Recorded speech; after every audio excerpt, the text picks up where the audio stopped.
nazaabulwa ntunulako alaba omwana wenze namutta ekintu ekyo kinnuma obulamu bwawe bwonna ne bwe nkyusa bwetyo tulo mpulya ne ŋŋamba naye omukazi ono yandibadde anneebaza myaka 10 omwana wenze namujjanjaba Saalongo yalwala sukaali yamuluma namujjanjaba saamulekerera naye okunsasula famire kwe yansasula ngamba nti natta omwana we kyannuma ekintu ekisinzeeyo bwe ekintu ekibi kyensinze okulaba tinabeererawo ne mujjanjaba kati 2023 nga tumuyingira awo sukaali yalinnya lumu teyasobola kudda sukaali yalinnya lumu ne pressure naye ekiruddu etwaliyo yasulayo olunaku lumu enkeera Lwokuna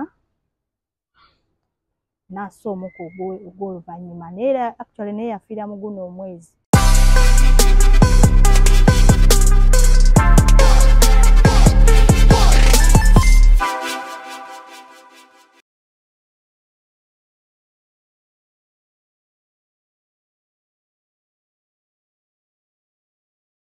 Munene. Asinga kawo. Yes. Me, I'm very, You know what they call a fat baby? I'm a fat baby if I don't work out. So I make sure at least in a week, nkole emirundi kale ena. Naye nga nalikoze emirundi ng'etaano mu mukaaga. First thing I'm only one day. Tebikuluma muscles ziba zaamanyira. Tebiruma. Kati namanyira basically. Kangamba I'm addicted. Wala abantu babeera addicted, ngoli ali addicted ku sigala. I addicted to mwenge, the working out. I love dancing. At every week, I do 2 dance classes. I do Wednesday and Saturday. This is a day I do weights. Yeah, also once in a week. So mchunachimanyira. Better start. Jene malanga omwezi. Aya, mamunji. So you don't work out? I don't. You don't? I'm going to start because madam funny issues na Miss Wasimanya baji. Yeah. Miss Wasimanya. Abera cholesterol abera biki. Miss Wasimanya ba ngana pain mu feet. Yeah. Nyeba ngamba I have to do workouts. Agamba otandika eddagala. Eddagala kigambo eddagala nkitya. Saagala ddagala. Eddagala. Banga eddagala lino kiryonoona munda muffe. Okitege kale lijjanjaba ekyo kiba kiwali naye ate lina you know. So basically mbeera saagala ddagala. Okitegeera. Ate abantu abasinga wa mutono amagumba go matono. Kati osaako ennyama ennyingi amagumba ogazitoowerera. Tukesera ng'ofuna omugongo gukuluma, amavivi gakuluma. Okitegeera. Ne when you work out. Nzijagala ntuuka ekiseera ng'abazzukulu bange twegoba. Ntuuke n'abazzukulu nga twegoba. Njagala abazzukulu nga nsobola okusitula omuzzukulu bulungi. You know? Tuzanya. So I want to keep my body in motion. Gasi tegukola ki kati emyaka gyo gibeere nga gyeyongera naye ng'omubiri gusigadde gulina amaanyi. So kyensinga okwagala. Era nze njagala kukubiza n'abakyala bonna. Nga abakyala n'ontuukako bambi nga olaba muto naye ng'amagulu gamuluma omugongo naye issue yangambye mbu being not married, not having someone tubanga otuliko olimba nembuuza abamarried tebalwa mugongo. Abafumbo babeka abaluma omugongo. Abantu balina ebintu basimanyi omugongo gunuma oludde okwegatta balimba bwenzi bwe batawaanya abaana abo. She's actually a doctor yabingambye. Doctor? Nanga ne bonomira eddagala bagenda kugamba omugongo ne bangenda mu CT scan ne nkebera check-ups nabadde ndimu this week on Monday. Nanga that is the issue to solve. Nimugamba it's impossible. Munangeze nno. Anyway, nawulira nga bagamba mbu having sex era obeera nga ali mu gym. Kwange obeera otuyana. Exactly. Kati waliwo batatuyana mu sex nga tatuyanya abatawakinze out. Temisuwa jiba. Naye kakati abasajja basobola okwegadanga emirundi eno olunaku n'abantu ab'enjawulo tebaggweewo. Kwegamba oba exercise yes, esukkulumye. Kwanga alinange. Anyways, welcome to yet another edition of Share with RKB. Akaviiri kano Jennifer's Braiding Salon okuba enkasanga yansiba enviiri. my long time friend ategeera nti Ruth alina empumi alina enkoona alina amasiga n'asiba enviiri nga zeezo. So Jennifer's Braiding Salon akaviiri kano abasinga mbadde mukambuuza Ruth kaviiri kyako ebyaddala sikamanyi. Jennifer yantegeerera nze ntuula nga nteekawo omutwe ye ng'ayiye akanteekako olunaku olwaleero. But what I saw was nti yadde weave n'agisala n'ansiba katuttwa. So I don't know. Oyinza okwebuuza nti kaviiri kyako. So wati ali kansanga ngo kava KIU yaddakawo Jennifer's Braiding Salon waali. Ate abanyambazizza olunaku olwaleero era bulijjo babayise Betsera Fashions bali ku July na Arcade Level 2 shop number S12 ogenda basanga. Nyambadde ka Adidas ka outfit kano njagadde kambalira abasiraamu. So bwoba oli oli muisiraamu osaka obutesi kakaya waggulu wana ku TikTok njabbatira the full outfits. So obeera okambadde bwotyo omusiraamu nobeera nga olino oli smart casual olema kuva mu mbeera eyakuba nti oyambala sharia zokka zonnene, but also this very comfy ate nga oba tovudde mu kigendererwa kyo ng'omusiraamu. So olunaku olwaleero ndi wano ku Eraser Forest Resort Eraser wendi Entebbe Road Forest Resort Eraser wendi olunaku olwaleero. Bw'oba akava ku kisajja ekikozebwa ekiti bwoti razor clays waliwo ekisajja ekikozebwa ekiti kati oluddako ovudde ku bitaala okukkira bwoti ekipande kinene Forest Resort Razor wojja katufa kali sire so kali so quiet osobola okugirawo n'ofuna emikolo gyo egy'enjawulo meetings embaga kulyamu baana kuwuga kusulawokko ina honeymoon kafo kalungi nnyo karecommendinga so jangu nnyo obeere ng'osobola okuwummulakoko. So olunaku olwaleero ku bench yange ndi n'omu kwabo abantu abase mu kusoomoozebwa mu ngeri emu oba endala naye bambi nga butamanya oluusi gwa mukwano ne kukuvuga speedi ebintu ebisinga bye wali badde ate omaakinga oba okusobola okulowoozaako notobiwabudde naddala ng'oli mu relationship. Bw'oba mu relationship ebisembera ate nga mukama manyi ebintu singa byonna yasalawo njagala nti Ruth wakimugaa nti abasajja be bafa naye singa omusajja aba avudde mu bulamu obw'ensi oba otandikiddewa omwami manyi gye bamuzaala omwami omanyi ekika kye ekituufu singa aba avuddewo otandikirawa. Yes, sometimes manyi bibuuza abasajja ne bagamba owange bakiteeka nti ffe tugenda okusooka okufa naye tomanya anything can happen. Kati olunaku lwali tuzze tube nga tuwaya mukono omukyalo ono omu ku abo ba victims tusobola okuyamba nawe ali eyo omanye ekyabadde kikolebwa mu ngeri entuufu oba endala. Mukwano ogamba otya nobaleka pinki Amina. webale kulabikana bulungi nakwerabirira Amina. nabutakkiza mbeera kukumalawo. Amina. Bitambula butya? Badde bitambula si bubi naye gwasooka byali embeera yali mbi nnyo. Wow. Embeera yali mbi ng'enyigiriza depression yawo depression ye byatandika bitya? How did you meet up? Actually nga nakutuuka yakutandikira eyo gwani amannya ovaawa? Amannya agange nze Naalongo. Okay. Naalongo Nakyejwe Natasha Janet nga nviiridde Bweya kyalo bakiyita Jani. It's not far from here. Okay. Jani Bweya gye nviiridde. Oli maama wa balongo bokka? Nedda nina abaana bana kuko n'omwana omulenzi omukulu ali around 11 years agenda kweza 12 ne twins bali 10 be bamuddako ye Kigongo. Okay. Then the last born is around 5 years. Kiza. Oh. So oli wanzaala 3 abaana bana. Wanzaala 3 abaana bana. Kamanga mulungi. Bonna balenzi. Kuliko abawala 3 omulenzi omu. Omulenzi ye Kigongo. Abawala abalongo bawala. Abalongo bawala. Identical. They're not identical. Okay. Then omuwala Kiza. Oyo omuwala wabeera Kiza nange bisumbuwa. Bwe mwawulira erinnya Kiza balooza oli mulenzi. Sagala kola ate ng'oli muwala. Bana okuzaala abaana abalongo. Mama wange ali Naalongo. Naye ng'agamba nti omu nga bw'alwala nga n'omulala alwala. Gwe mpulira ajja naye badde etya n'abalongo. Jani nga bwe abaana abantu bagitiisa naye it's a normal Jani nga abaana abalwadde babeera. The only difference is that wobeera ng'ogenda kola one person yonobeera double feeding breastfeeding first feed one then ofeedinga n'omulala. Otamalira mu munne. Oba awulira buli omu ebbeerere kwayo. N'omwerako n'ebboto kwanywera ne bakkuta. But even the journey before okujja, the first time obaga nti olina abalongo, the feeling, were you ready? You prepare yourself, n'okitegeeka, n'otegeka engoye, n'otegeka ng'ebintu bya babiri, then ebirala you learn after nga bamaze. Bakugambye mu sikaani nti olina abaana babiri nga si kyobadde olowoozaako. Kiki ekisooka okujja mu bwongo obwo?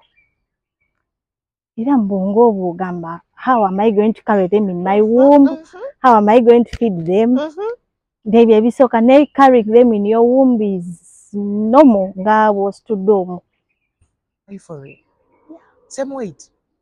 Weight yeeyongerako kuba nze nazimba ebigere. Naye olubuto oluba lunene naye unless ng'omuntu omugambye naye watasobola kutegeera. The kicks nze bannanga abaana abange batabaala olubuto. Akubeyo nenga ninamu gundi gentili. Jakishani abaana bakoba. Abalongo baba batya tebasamba nnyo. Era ng'omuntu babiri omu bw'abeera omu azannyira eno n'omulala azannyira waliwo bazannya bonna omulundi gumu. Maama ne bw'embuutu y'embuutikizi. Ono n'asamba eno ono n'asamba eno. Era bwe kibeera nga. Wow, naye Mukama wa buyinza. You can imagine bw'oba n'abantu babiri mu lubuto. Ate nga buli omu mwali assa bulungi n'akula. Ne bakula. Siga nti otambula bw'oti olubuto ne lulika ne luggwa nti bazitoye nnyo. Naye Mukama wa kitiibwa. You carry them paka 9 months. Wamalako 9? Yeah, the 9th month we nabazaalira. Bazaala normally? Omu yavaamu yafuna normal delivery babiri then nakato n'akyuka. Ne baŋŋamba wa C-section. Ne bamunongoosaamu. Yeah, I'm glad nti bwe bali bombi. Yeah. N'avaamu nga balamu, they're healthy. And that pain y'ebiso giseemu yonna. Ayina ofuna pain y'akaso. Ne Mukama wa buyinza. Ekyo bayita omukyala. Kyokola omwezi guno ogw'abakyala nze ngwagadde nnyo. Kubanga kitegeeza kinene nnyo gye tuli. Abantu balina okutegeera nti omukyala kintu obanga kya muwendo. You can imagine you push. Naka tovaawo omukyala. Indi omulala ajja n'atajja daga kati theatre. Obulumi bwa mirundi egi. N'omukyala n'obucontaininga n'ozaala n'obafulumya bonna ate n'oba n'omukwano. Otanga ekyo kyewuunyisa. Era kyakyewuunyisa Mukama mwebaza nti twavaayo ffenna nga baana balamu.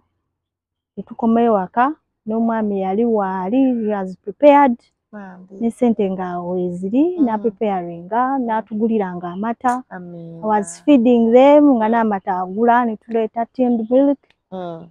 Nga bwagula n'engoye nga bwaleeta. So basically abaana tebaakusika? Salo nguyandabirira era mwebaza ku lwekyo. So kakati bwali olubuto tewafunamu birwadde byonna. Wakola n'oba n'omwana omu ofuna bi pressure. Biki ebyo so tolina kye waba wadde? Nothing. Sirina kye nafuna. Nabakaringa bulungi. Full time? Yeah. Paka mwabeeramuko awo complications awo bamanyi okutawaanya ababiri awo. Oba baye baafunamu awo some infection. Ne baagala okuvaamu ne treatinga infection eyo ne paka lwe baakula baweza 9 months. Ne batuusa bo period yaabwe. Kwa omusawo yaŋŋamba bo for the sake of twins balina age yaabwe time yaabwe tebatera kutuusa 9 months. So they reach around 8.5, 36, 37 weeks awo. Baba tebakyajjamu olubuto ndowooza. Bo bakooyera we bagamba nti tukooye twala. Stretch marks wazikola otya? What wafuna? Stretch marks nafuna koyinziri. Sigakawo ebizigo ebyaliwo naye akireka. Soko mbulire. Ebisa. Yajjanga times 2 nsonyiwa okubuuza because sikiyitangamu. Ya twins. Yes. Ebisa bijja times 2. Obeera nga byali ku kigongo na wano bibyo. Ite bwe bibe kibya kisa bisanga eby'omwana kijje nga pain bw'ogiwulira. Because this was a different case whereby nagenda sasooka bifuna. Natuuka emyezi as there was water coming then nengendako ku ddwaliro. Nsawo n'angamba the cervix already opened. Nengende waka nenkubya Saalongo nampa emmotoka. ne tugenda mu ddwaliro mu ddwaliro banteerako ecupa y'ebisa ne bitandika neeyongera okuopeninga babiri n'avaayo then Nakato ne bannongoosa. Bambi bona malina ATM. Actually for the sake of twins omu abeera supplier omu abeera donor omulala receiver weight tebeera yemu. Byebijebi nti omu aba agabira ku munne nti tebasobola kubeera na weight yemu. Omu yawa ku byokulya nagaga nanga abaana kati omu abeera donor omulala receiver. Babiri yali 2.6 nga Nakato ali mu 2.4. Bambi nesi wabyawo tewali wabi. Tewali wabi. Wano kati okupeesi gye batambulirako bakola kyekimu oba lwera akulembera werawo donor ne receiver. Actually Nakato yabeeranga akaaba nnyo okusinga babiri yanunanga engalo nga tamayindinga nnyo kulya. Ngera bwe tugenda mu ddwaliro abasawo bambuuza lwaki ono ali weight ye erwawo eri under ate ono ayanguwa. Nga Nakato namuteekako attention nnyo ng'egye yakaabanga ennyo nga muyonsa nnyo muwa nnyo amata nga kali kaba kasirise. Kati musawo oluutu we twaddayo for check up n'angamba n'ono mugyengayo ne babiri mugyeeyo omugyeyo engalo naye omufeeding. Era we twaddangayo nga mwezi ogusooka nga bali 3 months njukira baali tebaweza 4.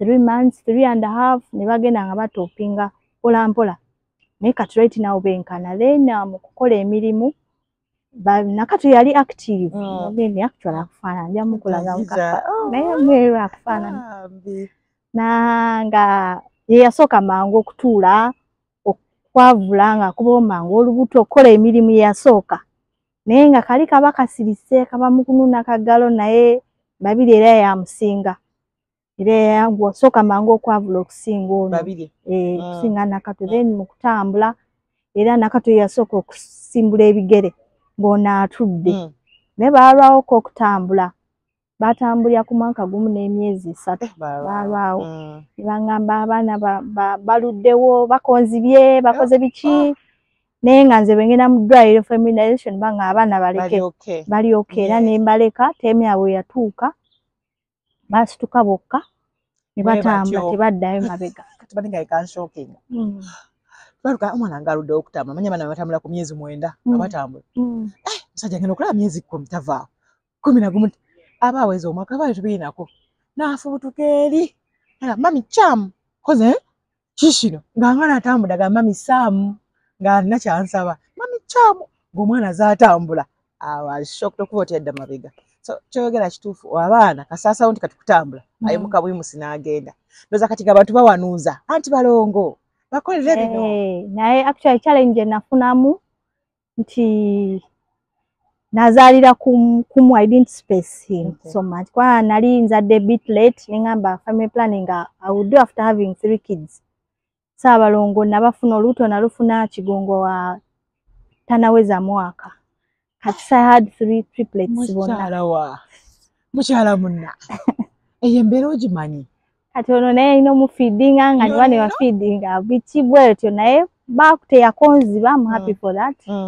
I treated him bwe yalinga alwala obwoka bwosi bwe yalwala amanyi balwalamu in between that bangamba obwosi naye amutreatinga bwafuna cough bwafuna biki nga mutreatinga teyaddayo mabega. Actually we nabasitulanga babiri wano bwati nga ye muteeka eno oba ateeka wano naye finally teyakolako buba n'akikiriza ne ba immunizingira wamu kusoma batandikira wamu ne bakula. So ne Salonga li supportive kubanga naye abaana abasatu. Yeah, he was supportive teyabeegaanako I mean teyandekererako kulya yatulabiriranga gulanga amata gula emmere gula byakwambala ng'akimanyi balina okunywa amata nze akimanyi n'okungulira obuugi bwange. Actually nanywanga porridge more then netekako emmere nimekwas feeding them. Yeah. Okay, waitokola? Nali sikola. Ekyakuyamba kwanga I can imagine ka stress ako boss agamba live ye weddeko oli kuki kane ngolaba abaana bo balese mutima gwa gukuluma. Yeah, actually challenge najifuna ku time eyo when nali olubuto waliwo case clinic nali nakaplayingayo naplayingayo nozanga ndi lutwawo nga akamale gateekayo ekipapula banna akazaala bwe nti abaana bakanongoosa niyankubira ebbaluwa ne bampita jangu kwe mugamba musosoye kantuka n'abaana basatu ndi wasiza nenkolera musabe mulimu ki ali nsabe ku front office reception mugamba sobola I can't make it nekireka nga akankuza abaana ewaka olunakati okuba nga linga anoona nnyo babire babire jangu wano ita wano wewati. Thank you.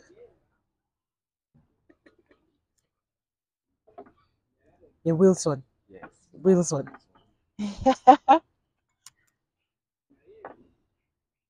Lovely, lovely. Friday no mwina wosh.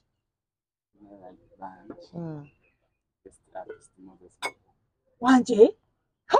Otuseka tujje tukube endongo. Kano ka cocktail kali muki? Kalimu mango. Wanaji. Okay. Oh, nice. Deep fried chicken. Golden chips. Thank you so much. Kale Thank you. Thank you. So, obadde ogamba nti babirye yanonanga engalo. Kati nga babirye bw'anoona engalo. Osawo ne bakulaga nti ki? Babirye akonzibye like talya bulungi olw'okwabeera bize. Oliyo kwa yabekiganga noise yengo mufaako nnyo. Kiki ky'osobola okuwa omukyali out there n'omwana anoona engalo? Omwana anoona engalo bwekiba kisoboka ku day one you can avoid it. How? Ojijjayo mwambaza gloves obusooka abo. Ako kasobola omuyambako n'abeera nga tajja giteeka. Naye abaana babeera bagezi nnyo. Wabba ne bw'omuteekako ka glove akasobola okateekerayo aba akajjako. Naye osooka osobola omuteekako bu gloves obwo obusooka busobola okupreventingako okunuuna engalo. Nekirala omwana anuuna engalo kwatakwata mu bicaafu alwala nnyo. Mutabani wange oyo mukulu yanuuna nnyo engalo yantawaanya nnyo ne infection ng'akwata wansi ate anuuna engalo. Obanga osobola engalo can avoid ogezaako to prevent. Ate n'ekyo nti omwana abatakaaba nako kamutegeeze. Omwana abatakaaba takuta period we yandisabiddemu ekyokunywa ng'aba anuuna engalo. Naye bamala n'agireka kati ndasemu wait. Namuyiiyiza. Kakati namuwadde ssaawa 4 nja kuddamu ku ssaawa 6 oba ku 7. So n'obeera nga obalaba zi ssaawa z'alina kufiidingiramu. Otherwise ayinza okukola noise mulundi gumu. Nassaayo ekigalo kye. Gwe n'olowooza nti ali okay. Aye nawe omulekera housemaid. Abajja mutuuza butuuza wano n'ekigalo. Wow. Anyways, kakati Saalongo, how did you meet? Saalongo, we met nali nkyasoma progressive one Erweza nga mbeera wano ewa anti wange yali abeera wano Erweza nga nange wendi wenvaawo n'ensoma. That is how we met nga ali ku neighborhood nga waasula n'andaba nga ngenda ku ssomero nampitanga. Nga weebitiggula kubanga nalabye dda. Nampitanga nga nyimbiriza mu kkubo ngamba obugambo obuwoomerera. That is how we met. Naye I was still in school. I told him we are going to be just friends. I love that. So we remained friends till I finished school. Paka we namala okusoma. Okay. Abalongo mwabaalula mwababatiza? Abalongo twababatiza. Twabaalula. Naye tebakubulirayo ku misoso gyabwe. Bano abantu gabawa amagezi ng'ozadde awo. Omulongo mukole bwoti, tomukola bwoti, gira bwoti. Actually byali babirina. Naye I'm happy for this case nti Saalongo yali mwami wa ddiini nga nange nina eddiini. Tetwabigendamu. Yagamba ebyo ebintu biri complicated. Tetubigendamu. Era twatwala abaana. Twabeera nabo twava mu ddwaliro twabeera nabo ewaka. Paka abo baana bwe baakula ne tugenda ne tubabatiza. Netudda paka kati tebalina kye bamanyi era sina kintu kye bagamba nti sooka okole kino oba kiri paka kati. Benkana kikati abalongo? Kati they are 11 years. They're going to make their 11. They're 11? Yeah. I know omulenzi ali 11. Omulenzi agenda kuza 12. Oh. Then Kiza? Kiza ali 5. Yo amuspacinga. Olwa sizeeri yaka yakufuga. I actually had finished nga ndaba tukiclosinze naye nindaba ningamba wayi naye akaana akalala tukikanyako tufunayo akaana akalala. Then I hear nti abalongo tebabakomako. Actually, I don't believe in that. Nange olwokiwuliddeko. Nali nkiwuliddeko tebabakomako. Nenze namukwano wange azadde abalongo emirundi ena. Bana ng'omukyalo oli azadde abalongo yagamba siddayo nja kuddayo neete babiri. Buli aba. Yagamba lesa nina abaana 8 mu nzaala 4. Yagamba siddayo bannange kimala. Yagamba mpulira n'omugongo gunkutuse. Nga temwambala mu mugongo mala mwambala mu maaso. Yagamba naye siddayo kimala. So obuzibu butandika ddi? Obuzibu butandika bwe nafuna twakkaanya n'omwami nanjogereza. Then I moved in with him. Nentandika okubeera naye. Nenfuna olubuto lw'oyo mutabani wange. Ntandika okubeera naye. Nangamba tujja kujja ewaka. Okukyala oba okwanjira with time ng'afunye ssente. Actually ne tubeera ewaka. One time wasitukako najja n'agenda yali agenzeeko mu bazadde bange n'abalaba. Maama yali amumanyi, taata yali amumanyi, basenga baali bamumanyi. Kati ng'omuntu bw'ageranye nti abazadde bamanyi omwana nze mulina. Sijja gamba nti nze nalemererwa naye on his side yali angumya nga ngamba kamala ofuna ssente tujja kukola omukolo ogwa ddala. Kati nembeera n'oyo omwami wange actually yafa Ssaalongo omula mirembe. Ne tubeera naye actually twali tugenda kweza myaka nga 2. Ne tubeera naye ne tuzaala omwana asooka. Nzaala abalongo. Nenzaala Kizza. Nga bamumanyi. Waffe bamumanyi ng'omuko naye not officially. Officially, yes. Nga senga amumanyi n'ewaka wa Ssaalongo, ewaka wa ssenga wange Ssaalongo yali amanyiyo. Ne taata nga amumanyi. Ng'era yabasuubiza yagenda kujja. Naye n'alwala n'afuna obulwadde bwa sukaali. Bwamulumira emyaka 10. Wow. Nga emyaka egyasooka around 5-6 years tebwali tebumuluma nnyo. Nga netudda n'endayatinga we dieted nga atakyanywa sukaali, kawunga takalya, emigaati tagirya, nga manya kikyalina okulya. But unfortunately towards COVID 2021 ne butabuka. N'abeera nga naafuna amabwa wano ku bigere. Ntandika eddagala muddusa mu ddwaliro bwakomawo 22 era nga naye agenda ku kitanda nadda. Kati 2023 nga tumuyingira awo sukaali yalinnya lumu teyasobola kudda. Sukaali yalinnya lumu ne pressure. Ne tudduka ne tugenda mu ddwaliro nga bulijjo by'omanyi tugenda ne tudda. Yes. Twasooka mu ddwaliro wano waliwo eddwaliro lyawe Kitende twasooka. Ne tumanya tugenda Ekisubi ku ddwaliro nga ne batwongera ne tugamba tugende tumwongereyo Ekiruddu. It was a bit cheaper Ekisubi ICU ya waggulu. Tugenda Ekiruddu naye nga takyali unconscious. Sukaali alinnye n'aleeta ne pressure. Ali unconscious. Bitambula bibisi. Twamutwalira oxygen. Twamutwalira mu ambulance ng'aliko oxygen aliko n'omusawo. Tumuteeka Ekiruddu. Naye Ekiruddu etwaliyo yasulayo olunaku lumu. Enkeera y'Olwokuna n'assa omukka ogw'oluvannyuma. Naye actually naye yafiira mu guno omwezi 30th we yafiira. N'afa. N'anfaako. Nandekera abaana 4. Ne tukoma ne tugenda ne mpita ab'enganda ze. Baganda be bonna badduka. Bo baali bakumanyi? Baali bamumanyi ne maama we. Bonna badduka teri yaliwo mu ddwaliro ng'afa. Bonna actually bo bakirealizinga. Nze engeri gye nali nga mbeerawo nga mujjanjaba. Nze mmanyi there is hope ajja kudda engulu. Bulijjo bw'atyo bw'akola. Tumutwala n'adda. Oba kola bwalisinza okuba obubi yali abaddeko obubi nnyo nga kwolwo bwe yafa. Teyalwalako bw'atyo. So gwe lwaki kikuwa obuvumu nti ajja kutereera? Nze nali mmanyi aba nali sifiisangako. nali mmanyi nga bwazze ng'alwala ajja kulwala ate nga n'abasawo benneetolodde mbabuuza nga baŋŋamba ajja kutereera abantu kkoma bagimala wiikisi 2 wiikisi 3 n'omwezi ne badda naye nga abasawo bo baakiraba kubanga first test gye twasooka omukolako yali afunye organ failure ng'ekibumba n'ensigo bifudde naye ng'eno bakugamba ajja kutereera just bikyankalanyeemuko ekibumba n'ensigo naye nga byali bifudde kituuka enkeera ku makya nga nassa omukka ogwenkomeredde sawo ne bangobawo nali sibimanyi muto kuba mulanga zedduka bweru nga nkankana naye nkuba omulanga ndosooka simanya kwepaadinga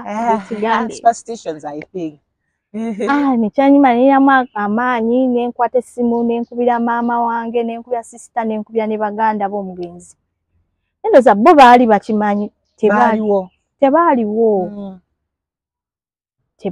tebaali shock tebagamba kale katujje sisita wange najja mangu maama ne bajja ne bangumyawo ne bankwata ne bangumya ne bankwata ne bagamba tuyite famire y'omugenzi ejje taata we najja ne baganda be ne bajja kati ekyantaasaako mu ddwaliro nti nze naleeta omugenzi mu ddwaliro nze nasayininga wali nga next of kin kaakati tuli awo tukaaba woowe simanyi kiddako am confused nga famire bagenda eri mu ddwaliro basabe ki death certificate kati nga babagamba temusobola kufuna death certificate nga ki next of kin taliiwo mutu IDA ne death certificate ne omuntu eyabaddewo next of kin kati ne batadde tebadda kuŋŋamba kati taata we bwe yajja n'atwala body ne baregister bagamba waliwo omuganda wali ebweru bajja kudda baziike ne baregisteringa luno ne baregisteringa body ne bagitwala mu mochari kati era mu mochari that was my first time nali siyambazangako body that is a moment nagiraba fiirwa ne someone close nnyo kunze netugendayo mu mochari nze olina okugwambaza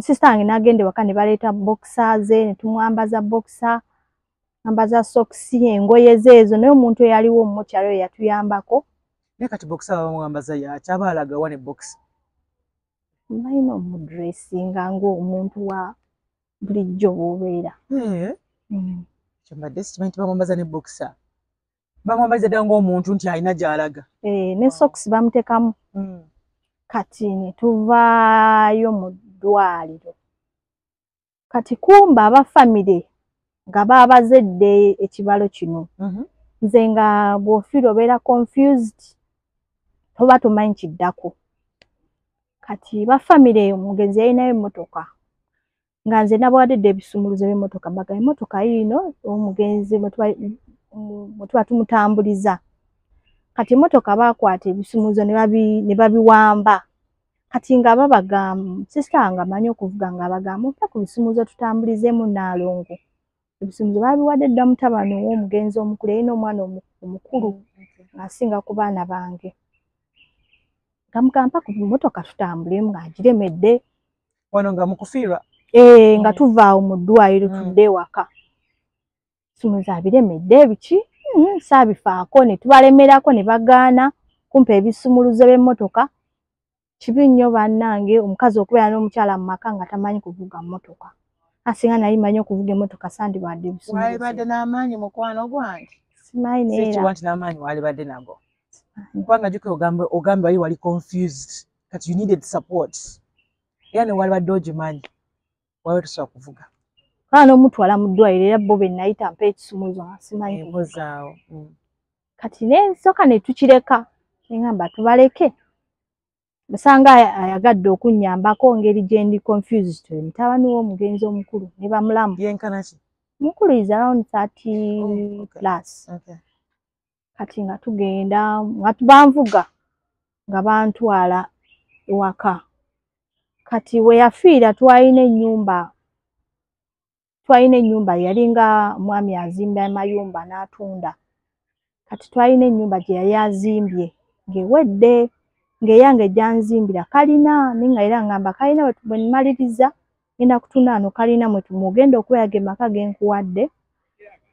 Bwe mmaliriza wanene ennyumba ogitunda kalina gye ngenda okuwa ogenda okubeera. Kati n'afiirawo ng'ennyumba tewedde. Nagwa kalina. Ate eno ng'emaka agawedde. Kati ne tuteesa n'abafamire bagamba tuteeke wano bode n'olumbe tuba tulukolera. Mugana amaka agawedde. Kati ne tuteekaawo ne bateekawo bode ne mwe twakuŋŋaanyiza abantu. Ne bajja abakungubazi twaza on Thursday ne tubeerawo bode ne bagireeta Friday ne tusabira awo ne tugenda ku Saturday muziika.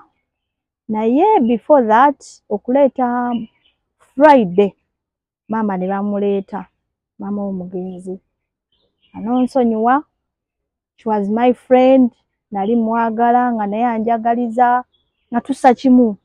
Ng'ewaka mutabani Ssaalongo amukyaza nga maama ajjaafu mutegeke emmere ogenda n'otegeka emmere ogiboobeza n'okamulaka juice n'oleeta fruits eweetegeka. Naye maama kwolwo nga maama abantu abamwetoolodde bamubuuza nga Nnaalongo kitalo nnyo kya mutabani okufa kasita Ssaalongo amulekedde amaka wanaakuliza abaana. Maama nga insistinga tajja kubeerawo n'ennyumba yakutunda tajja gibeeramu zombi. Ennyumba ewedde nga maama tayagala mbeerewo ne bamulamu bonna nga beekobaanye. Kati mu mmotoka mwalimu ebisumuuzo by'emmotoka by'ennyumba ne babiwamba n'ebisumuuzo bya kalina nga babitutte. Kati nze simanyi kigenda mu maaso, nze I'm just being kind for the first time. Bagamba tukole bwe tukole. You were friends before? Yeah, we were friends. Nga n'awaka bajjawo bamulamu, maama ajjawo, they changed. Ne bagamba tujja kusulawo wano. Ajja muleka wano waabaso. Kale eri ennyumba gye bagamba eyiye tennaggwa sinsereke temuli madirisa. Weeri ne bwe nkutwalayo ejjani ennyumba weeri. Kati nga tugenda okuziika.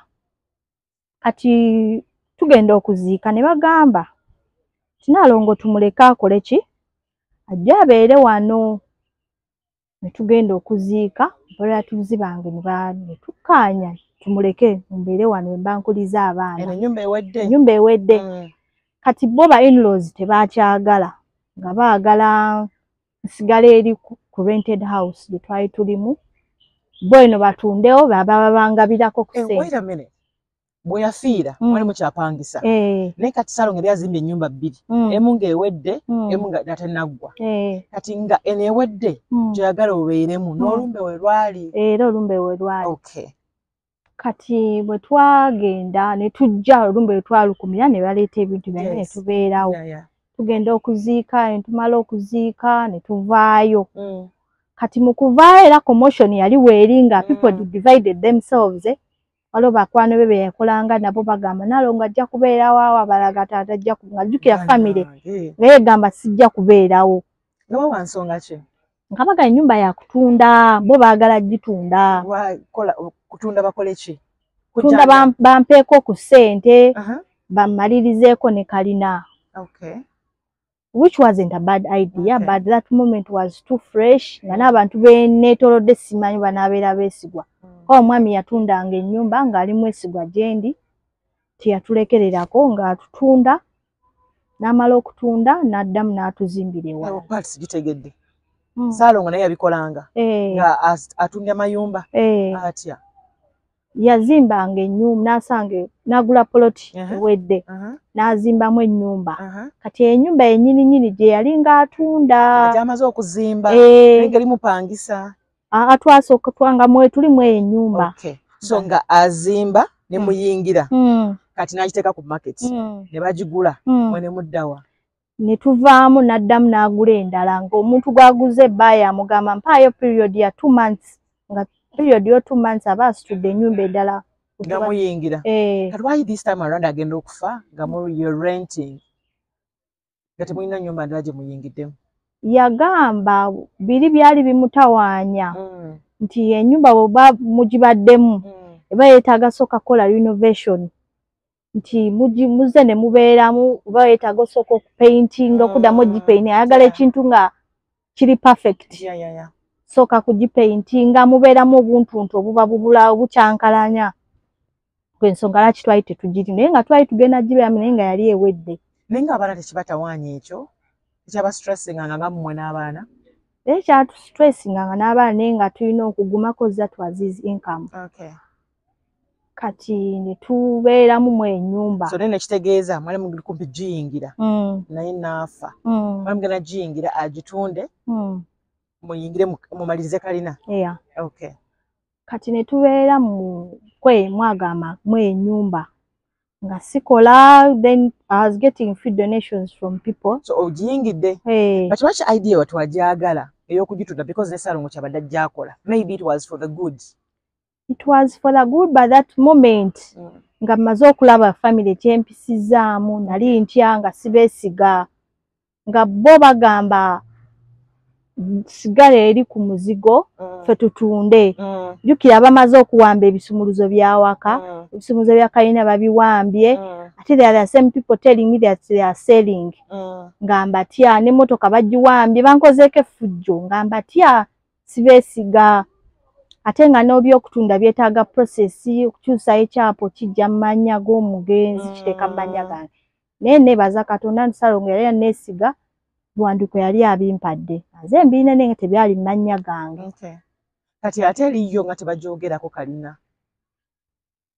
okugyogerako kutya okugamba nti okutunda ye eri nga tebagyogerako nga bafa kweno yokka kubanga eno yali eriko title yali eriko ekyapa eri yali eriko ndagaano kati ensonga nga bala eno erimu value than the other one naye bonabona ba in-laws walinayoko omuntu kubanga ffenna tubana ba in-laws naye waliwo that in-law gokonfidingiramu tofunayoko omuntu omu amanya ebyama byo like gwosobola okwogera naye tewalinayo wadde n'omu people change then Nazara was my friend but she changed n'oyo mulamu wange oyogera linnya kozi n'oyo mulamu wange he was my friend awakanga ajjawo n'abaana nabatuumanga bo be bampa guideline cause n'omuwala wange omulongo omu era alina erinnya lya Said Nazara yagalonda amannya twasoma ffenna nasomanga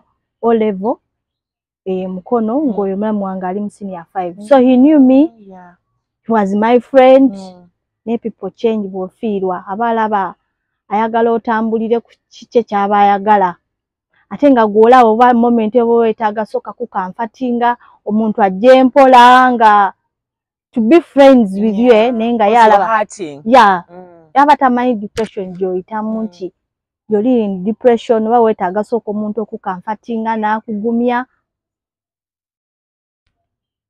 kikitaasoboka kati ne tugenda ne tubeerawo ewakaawo ne tuyita relatives abaali banneetodde bangamba engeri gy'otali mwanjula omwami yali teyannayanjula tugende ki wa administrator general bantu bano bakakkanya era nengende wa administrator general I registered biki ne bibeera registered era okukkakkana ne banga baŋŋamba fe tutunda ne baleeta ne babulooka ewaka death certificate yogirina aye njirina ne processed it nenjifuna otyo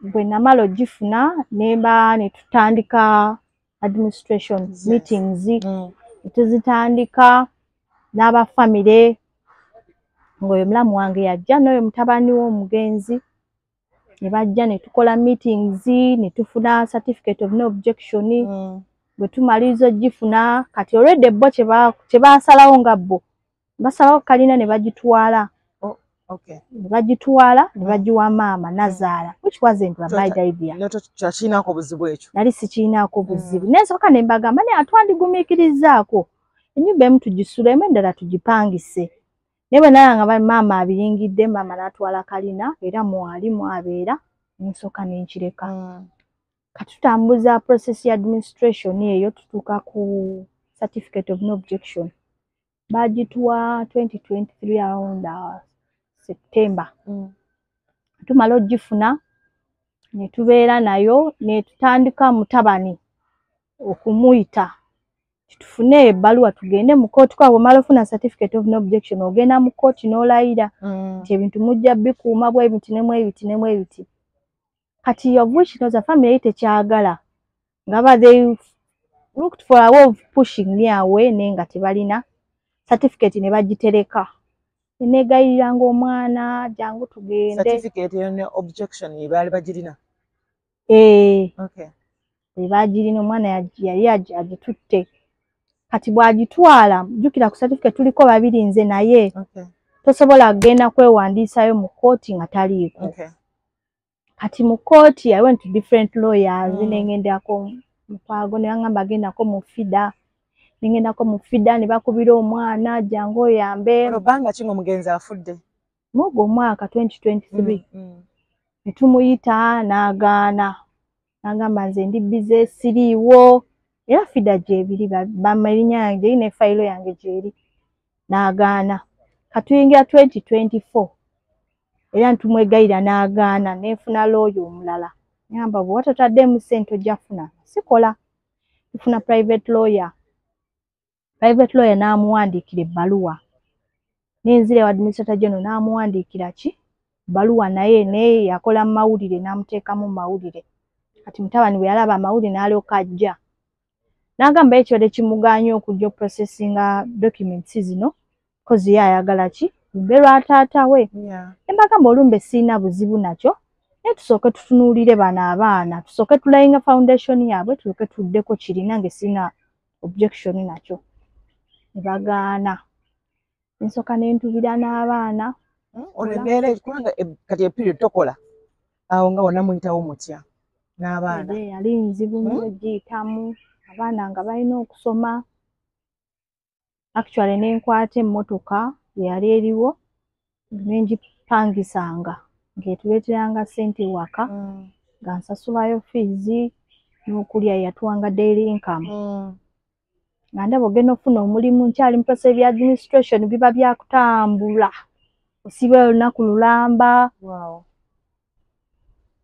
kati netugimaliriza ebyo tewalwaliramu eyo period nali nzibu yo you're still mourning olina abaana stress ya property stress ya property no one is on your side no one on the in-laws came back let me come and check on the kids even the friends babeerawo they all go naye I'm lucky that God takes away and brings in new people nti ba friends abo abakubeerawo badde omanyi essaawa eyo babeerawo ne bagenda Katonda n'akuleetera abantu abapya.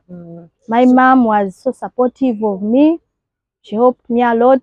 Ne omukyala bamuyita Hajjat Sanyu n'onsonyiwanga nnyo ku Hajjat Sanyu ntumiddeko nnyo eyo onooba okalabye akantu kano. Hajjat Sanyu has been a blessing to me. She has helped me really. She has a good heart. Abaana batwalira ekyokulya, abaana fees, abaana balwadde. She was so supportive of me. Agamanya tegama because you are appreciating someone. Yeah. But about those who have wronged you, the Basaga to mentioning. Yes, yeah. My mom was so supportive. My in-laws and Salongo's friends, they were also supportive. Salongo's friends, Basaja Bakazi. Basaja mweyo period. Bamanyo kwana tebalina nsonyi abasajja. Wakafiirwa n'omusajja tenakutuka ku nsingo nga batandise. Abasajja bamanyi. I didn't get that actually. Okay, mukama yakuyamba. Ne ku chachi waliwo chachi ya mwami Alali eri awo lwezaawo naye nkutumiddeko nnyo Pastor Alali mukama kubalire kyonna was very supportive nangaye gye waka nangamba nalongo tosigale mu nju enjala nampereza ng'ekyokulya ne baneiba abejjani bonna mbatumidde abanneetolodde bampanga ekyokulya waka. I can imagine like a period yeyo ebibuzo byolina mu mutwe yali nzibu nnyo giyitamu nozanga manyi n'okutulika n'okaaba tulika n'okaaba abaana bagenda kulya ki abaana bo tebamanyi nnaku nti zibuze era bakutunulira mami emmere some days you had to sleep n'owa omwana ekyokulya go ne webaka n'onywerawo amazzi n'onywerawo caayi then ne tugiyitamu eprocess eyo yakuyigiriza ki process eyanjigiriza nti however much bw'obeera n'omuntu olwanga n'omwana w'omuntu for a period of more than 5 years. At least ajje wamwe kwa buzibu nafuna family ya mtayanjula tebamumanyi habuli office jogenda mbakubuza omwami, are you married? I'm not. How do you call him? Cause ne mudwaliro okuwa death certificate basoka kubuza gwani, who are you to the deceased? Era tebajikuwa.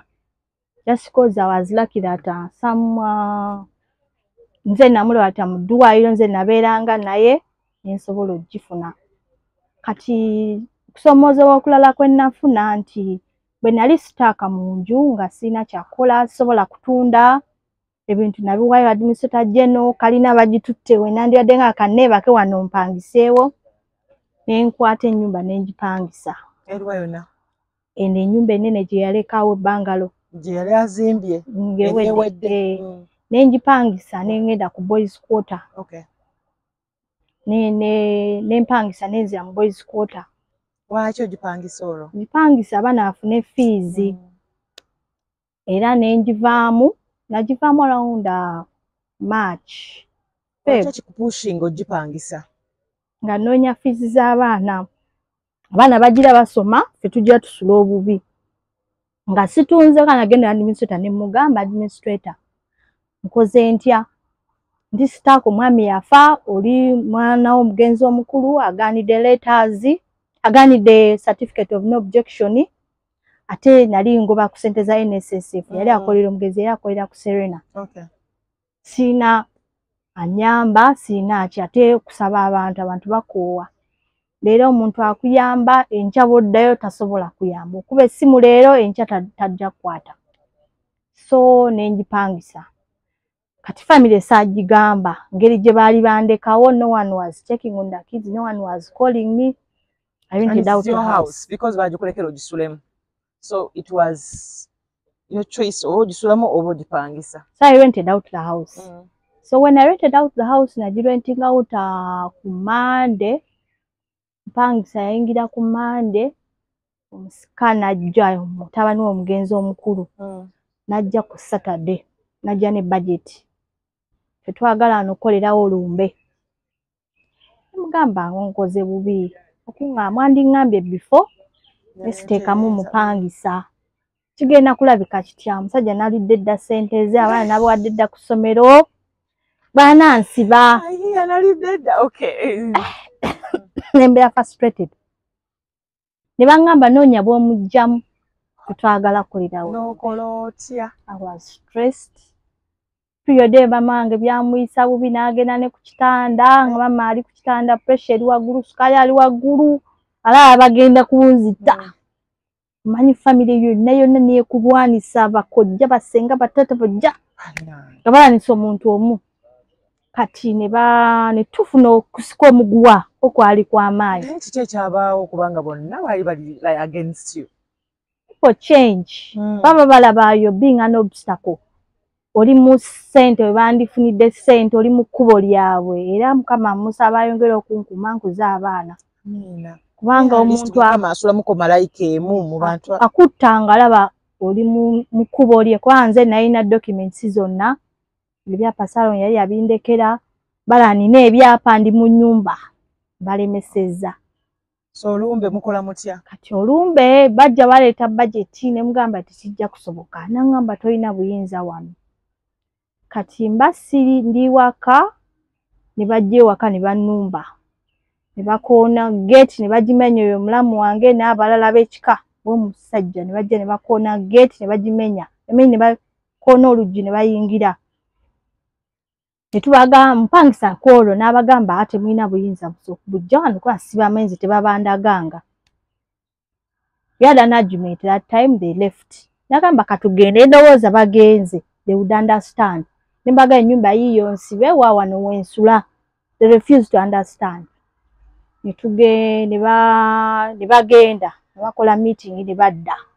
Ruto yaddako ey'okubiri ne baŋŋamba they informed me tugenda kukolawo meeting esembayo n'olumbe tugenda dduka. Ne bagamba sina kyakulwanyisa sina kintu kyonna. Kiz your wish kanjirekere Katonda. Kati mbasiriwo, it was on Easter 24th awo tuyingira, actually nga tuyingira actually it was this month last year. Basiriwo ndi wa sister wange nga ab'ekyalo bankubira essimu baŋŋamba wakaawo nazaalawo mulamu bo basezaala bawambyewo. Endowooza bawambyewo bazze batudde balina kye bakolerawo bagenda. Bwe bajja ne bakonkona waliwo omuvubuka eyali abeerawo ne bajja ne basalayo gate. They drilled and cut out the gate. Ne bagitwala. Ne bakolerawo be bakolerawo. Kati nzija ku olwo ne baŋŋamba gate yo bagisazeewo waka bawambyewo. Baleese armed men, baleese ab'ebijambiya. Kino si kuwaayiriza, it's a true story. What? The neighbors around, they can witness me.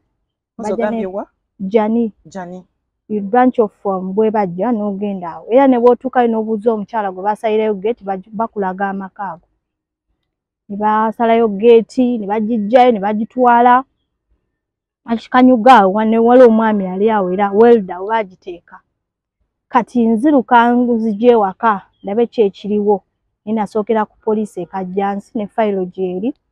Kajjansi ne baŋŋamba tebasobola kugendayo, simanyi baani baliyo, they can do harm to me. Ne mbeegayirira ne bagaana. Nakira enough story nali nagibuulirako RDC ow'Entebbe. N'aŋŋamba n'atuyita. N'agamba musooke mujje. Bavuga emmotoka ne tugendayo. Poliisi yagaana ogendeyo? Oba yo yagaana okugendayo oba yakugaana toddayo? Poliisi yaŋŋaana okugendayo. I think yali yakuprotectinga. Bagamba armed babijambiya. I think the police ngeri omwana ono gye yali backup yali nene.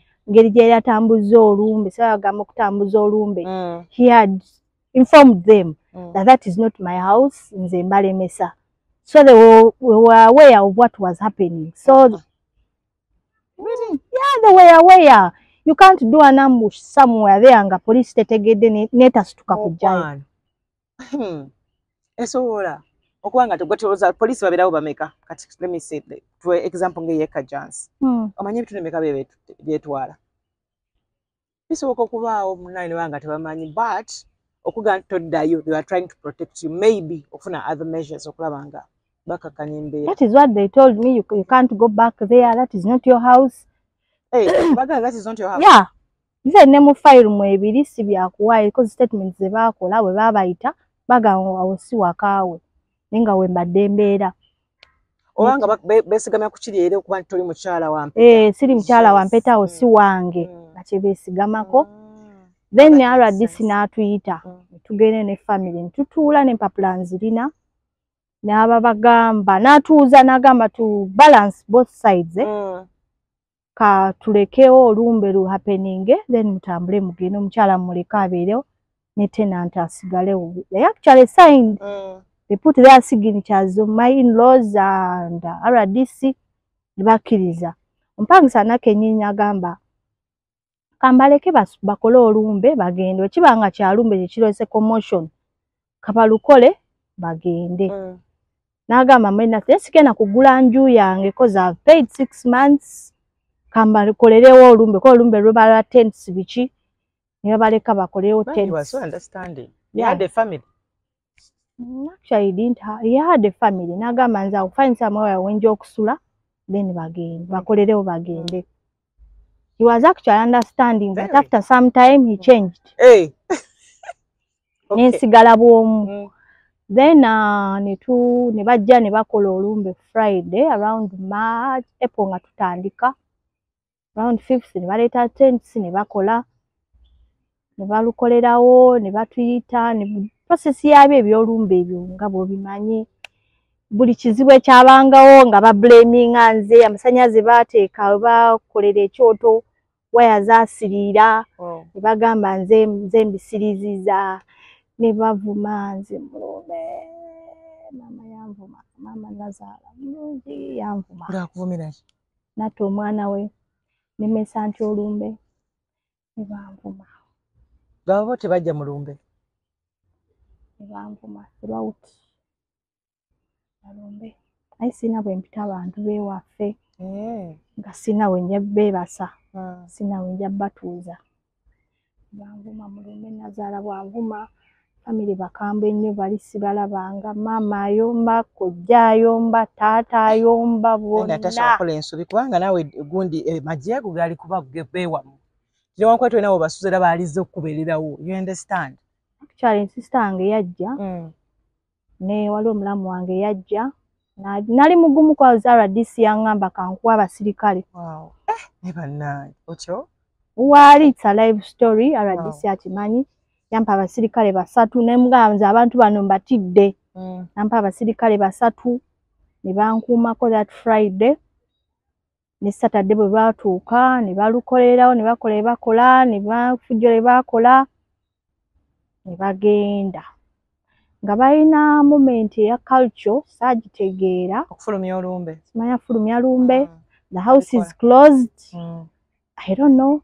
Ne bagamba bw'otofulumya lumbe you can't get married again. You know bw'oba osigadde ku kaasi. Byali ebintu ntusibitegeera naye nga Katonda yantonde yampa abaana bano ngo banderera. Naye ne babikola peacefully nebaza Katonda nti bakikola. And they were happy with what? With that. Tumaliriza. Nendowooza bagenze biwedde. Bwe byagwa ne bagenda kati phase 2 ne bakomawo. Nga mutabani omukulu agamba ayagala ssente z'ennyumba. Nyumba ki? Nyumba gy'empangisa. Okay. Ayagala accountability. Why is it that I'm the only one receiving that money yet is a biological son? Yeah. Nemugamba gw'oli musajja mukulu because age gap gy'alina na mutabani wange almost 20 years. Ngamba ate you have a job. Lekako bano abaana bato basome. Nagamba it's impossible. N'atandika okuwandiikira omupangisa ebbaluwa nga mugamba toddamu kuwa Naalongo yadde n'ekikumi. Mpangisa nga tuli bakyali tukwatagana. I'm glad you helped me through that time, was patient enough. Omulala akugamba mpe ebyange nze ngende. Nkoyo ebivuyo gyammwe. Sijja bisobola. Ne tubeera naye awo mu eyo period bwe gyatuuka 6 months ziweddeko zaggwako mu September. Mpangisa teyeefudde. Ataata. N'agaana okusasula ssente. N'agamba omusika amusaba ssente nange musaba ssente. Tamanyi gwakuwa ssente. Naye musaasire musajja wattu. Abeera confused because omusika I think yabane rights ku bintu byo simanyi nnyo nyakuleeta babayita batya bakanso atunyonyolemu awo. Abaga omuntu aba asise aba alina bye bamulaga byalina okuba nga asikidde. Kati ye omusikono bwe yasika bamugamba asikidde ki? Those are actually in the norms, but we twali mulumbe bamugamba abali baliwo bamugamba osikidde property omusika asikira asikidde musaayi tosikidde property. Kubanga babyogera bulungi eddaame teryaliwo lyali lisoma ki? Terina ddaame. Yakola ddaame saalo. Abantu muleke nga mulaamye. Ekikola. Bamulina baamu bayogera mulumbe ne bagamba osikidde musaayi tosikidde property. Okay. Ne kati ono n'akitwala advantage era buli bwe yabeeranga ekiminyi ajjukira atikeri n'omukazi si mwanjule si mwampeta. Byonna bidda waani wamusika. Kati ekyantaasaako nti nali nagende wa administrator nga nange ndi administrator nga naye bwali. Nga ffenna tulina rights zenkana. Naye nga ye is overpowering kubanga agattako bwa administrator n'agattako n'obwobusika ng'abeera ayagala mbere under him. Kati ne tubeera mu kusikwagana omuguwa. Obwa administrator bufunanga ani? Obwa administrator mufunanga maama w'abaana. Because abaana bali minors, they can't speak, they nze nga guardian waabwe n'okubeerawo kulwabo. Okubuuza nti kati njagala kuyamba mukyala ali eyo ayinza okuba nga ayita mu kizibu kye kimu nga ggwe. Actually waliwo n'omukyala mukwano gwange. Omwami yafa naye last year.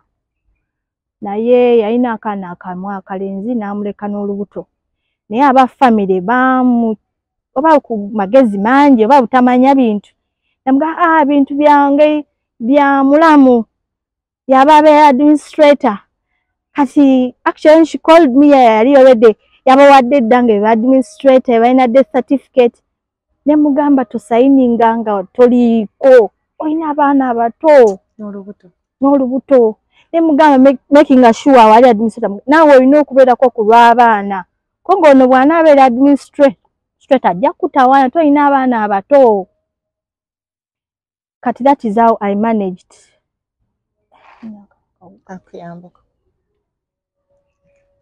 Neka juice omanyi nange mmere yennemi okulya ndi muko emboozi nze nawuliddo olina fish it's okay ne maze nenkyusa ka juice ko kamaze kaza kayokyeza n'okwokya so kunyweko tuwulire kateredde kyoke nyine kawadde osuubira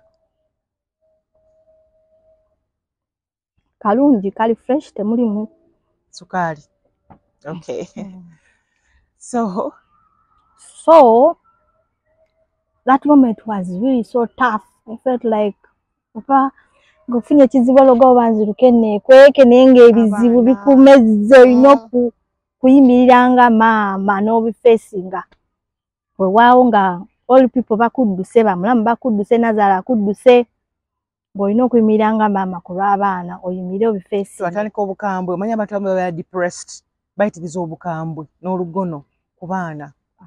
Abaana bange baagala weewaawo era nnyigamu nga maama nga batawaanyiza nenyigamu ate nabo bakuleetera ebirala. Nnyigamu nga maama ne mbabonerezaamu nga maama. Yeah, true. Naye ofuka administrator nono omusika ne administrator. Kati waliwo some lawyers sijja kwogera mannya nga bwe wagambye. I think some lawyers they forget that they are parents oba ak'obuntu kabaggwamu. Ye tuwe twali eri ku court waliwo judge twali ku family court yagamba ate mututya naffe tuli bantu nga mmwe we understand we have families any problem you have you can speak it out. Someone comes out lawyer woyo Mutabani actually yali yanganyo muyita Mutabani he always be a son to me cause akuze mulaba asomye mulaba ate mwana abba wange agatta omusayi n'abaana era agatta omusayi era siyinza mwegaana nti simumanyi well yeah in attitude mwantwalira but it is okay. N'awandikanga ebbaluwa don't give that woman money this biological son is also entitled that money ng'alaba akasente we nali nkajja akaweerera abaana akarenti. There is no one gojjo ajja okukwatira sente akuwa ettaamu enakwo ettaamu eri needs nyingi. Lawyer n'ayimirira ku magulu gaabiri n'agamba tebasoma. I was in total depression.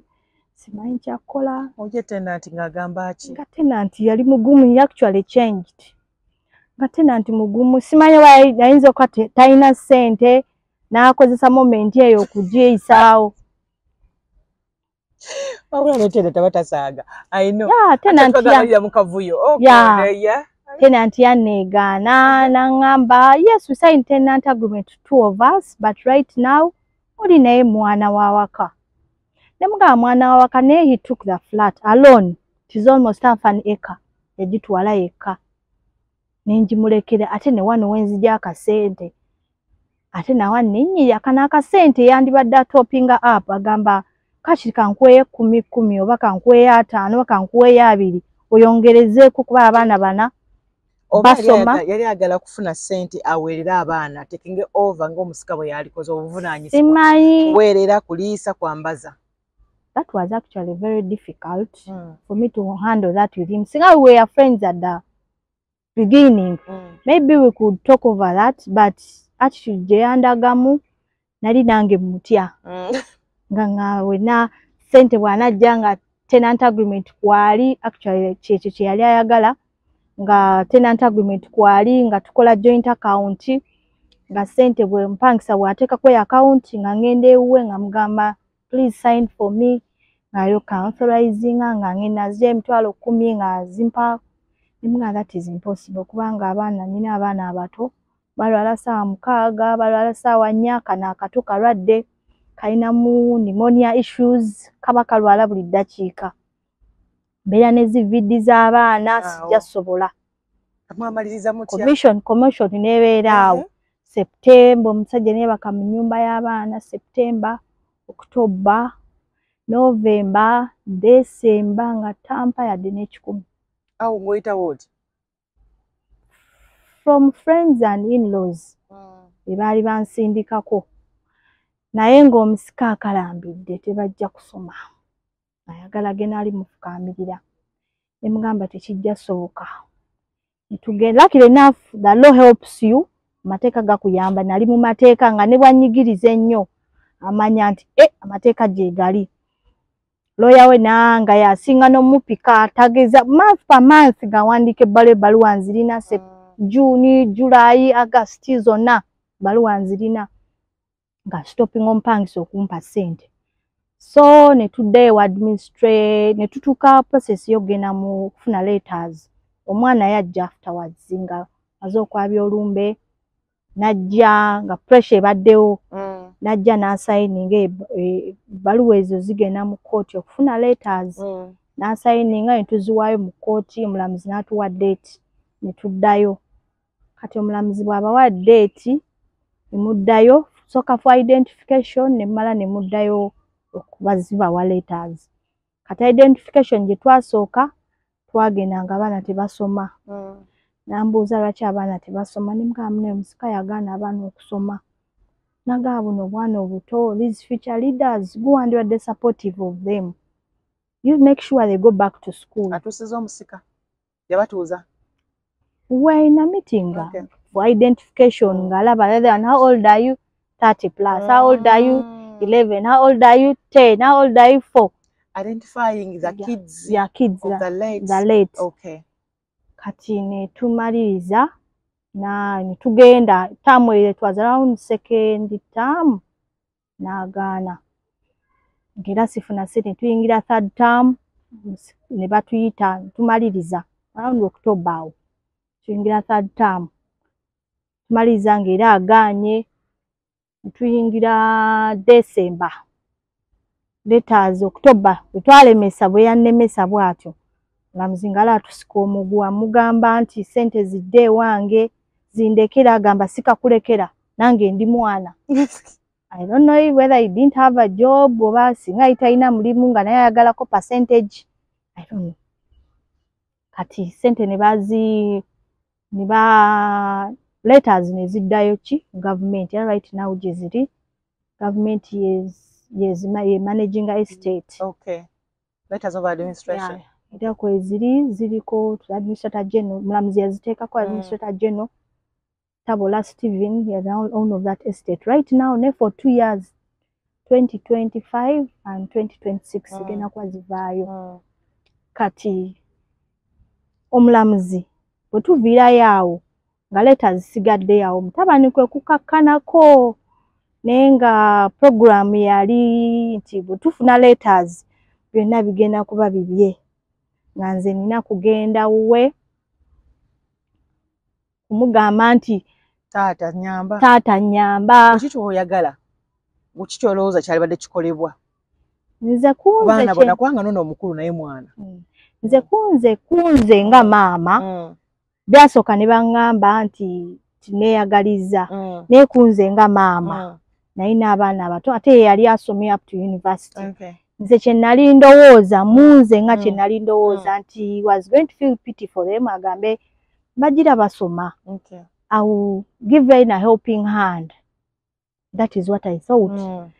Mukunze nga mu ndowooza yange at the beginning taata we yali afa yagezaako okulaama awo naye nga oba tomanyi nti omuntu agenda. Ebintu nalongo mbikulekedde abaana nga bato Frank amuwadde actually nga taata yamuwa. Naye amateeka gagamba abazadde abali eyo bw'ogabanga tewandiika. Mweko n'abantu b'owa ab'enjawulo taata yawa naye be yawa tewaaliwo ba witness kati omwana yagamba nze teyamba. Of course kubanga olaba ssebo n'eddaame erya video abaana balikyusa. So olina okuba witness. Talina okulamba talina okulamira ate ggwe wekka.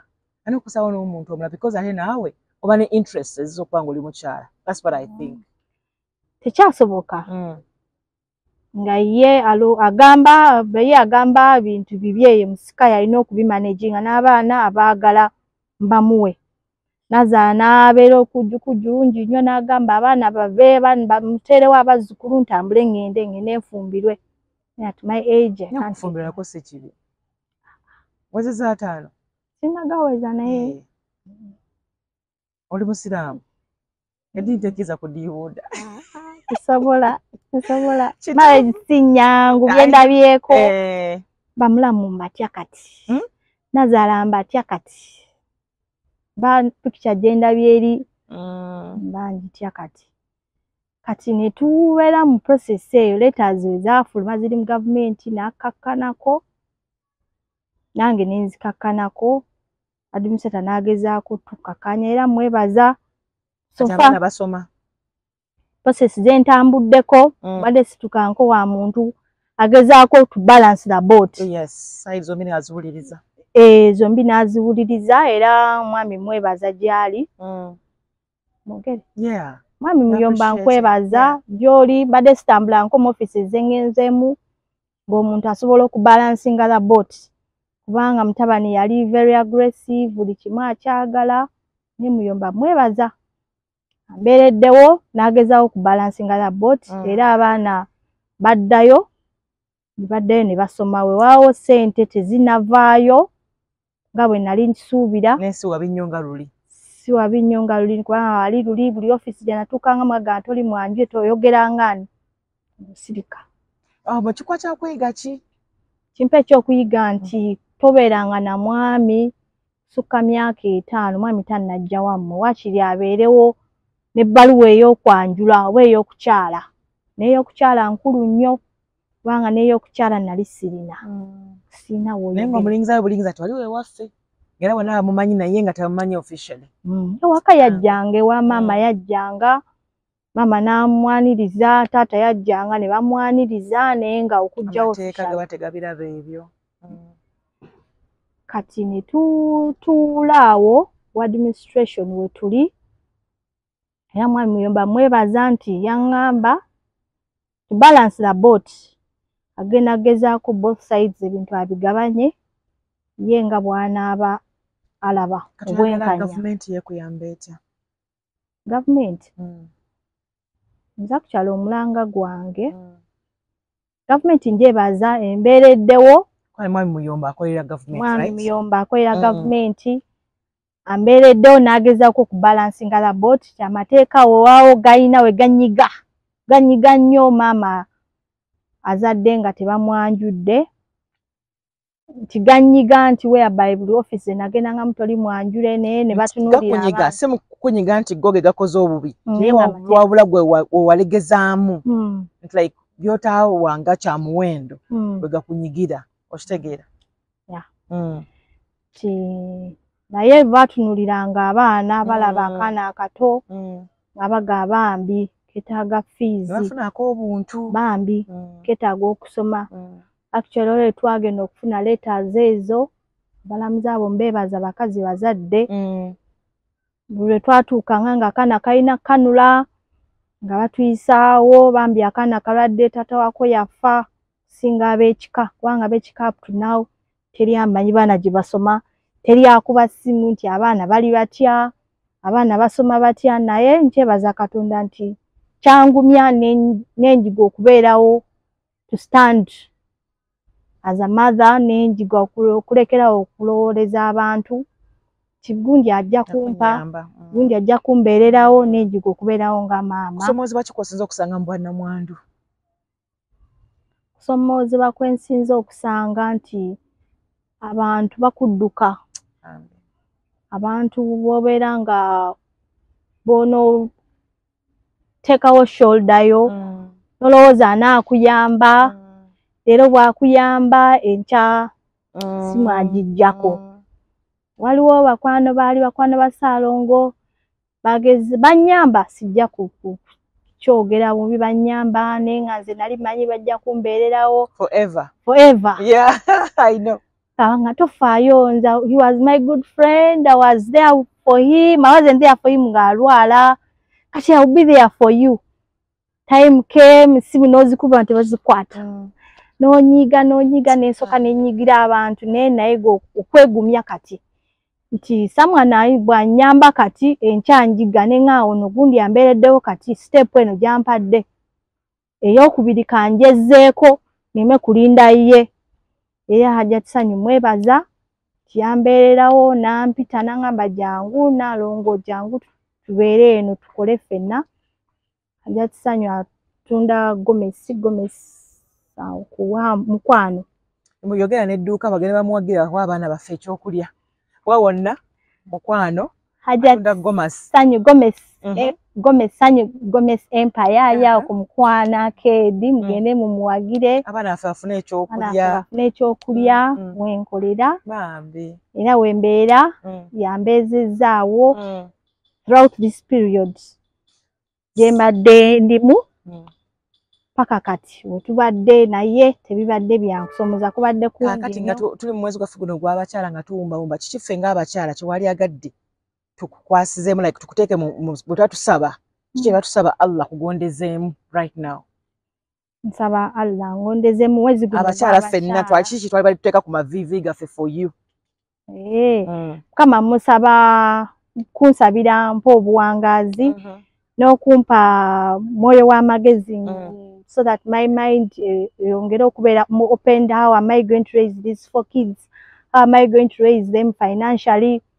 Because right now mulenzi agenda tula P7 agenda secondary simanyi step kyeddako. How am I going to raise them secondary? Tunagiyitamu tutya?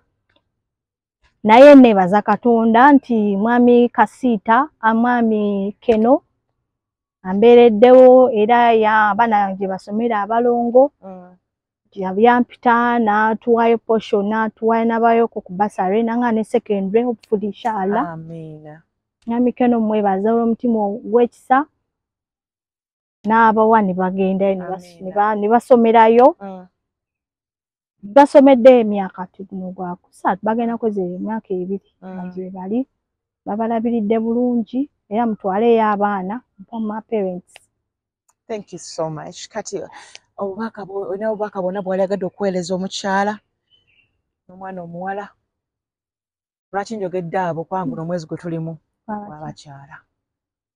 Obubaka bwempeereza abakyala abali mufumbo abali singo. Omukyala yenna kasobo olina ebbeere obubaka bwempeereza owunzika kyekimu. Obubaka bwempeereza abawala abato abali abatannafumbirwa kansoke n'abatannafumbirwa abaami mubafubeeko mubakwate bulungi bakkirize bajje ewammwe. Kubakwata bulungi kutya kubalerako banaaza bakuba pawuda kwogera nabo bulungi bw'olaba ng'agaanye oba ng'abuzaabuza funa omuntu omukulu ku sayidi yo gwe nga omukyala oba ku sayidi ye anaayogerezeganya naye afuba okulaba nti ajja ewaka akyale n'okwanjula. Bino ebintu si byamaanyi nnyo abantu babeera babityo biyingira commitment toyingira commitment si nzibu ogiyingira ate marriage is good, marriage is a blessing. N'ogiyingira n'omubeera happy. Ya single life enyiga si nnyangu sikyagaliza muntu yenna era mbaagaliza mufumbirwe n'abakyala bali mu bufumbo abaami mubakwate bulungi mubeere bagonvu gye bali. Newakomawo saa 8 ogw'ekiro nga n'ekyennyanja zukuka okifumbe mubaanirize mubeere bagonvu. Wow, marriage has challenges, ups and downs. Ups and downs zibeeramu. Obeera n'omuntu go actually first sit with him and talk. Bwe kiba kiganye ofunayo omuntu someone on his side ayinza okujja nayo naye nga taayogera ebyama byammwe kubanga abantu si bangu bwe balabawo obutakkaanya batambuza ebigambo ate abangi babeera baseka. Baagala nnyo okulaba abantu nga balina obuvuyo obwo ne bibakolera. Thank you so much for your time mukwano. Kati message endala gye mbadde nsaba si mu bubi tibanazaala tubeere bakakkamu nange nja kutuuka mbeere nazaala babeere bakakkamu baagale bakaabaana nze buziwe nnina nazaabulwa ntunulako alaba omwana we nze namutta ekintu ekyo kinnuma obulamu bwawe bwonna ne bwe nkyusa bwetyo tulo mpulira ne ŋŋamba naye omukazi ono yandibadde anneebaza myaka 10 omwana we nze namujjanjaba Ssaalongo yalwala sukaali yamuluma namujjanjaba saamulekerera naye okunsasula famire kwe yansasula ngamba nti natta omwana we kyannuma ekintu ekisinzeeyo obwo ekintu ekibi kyensinze okulaba tinabeererawo ne mujjanjaba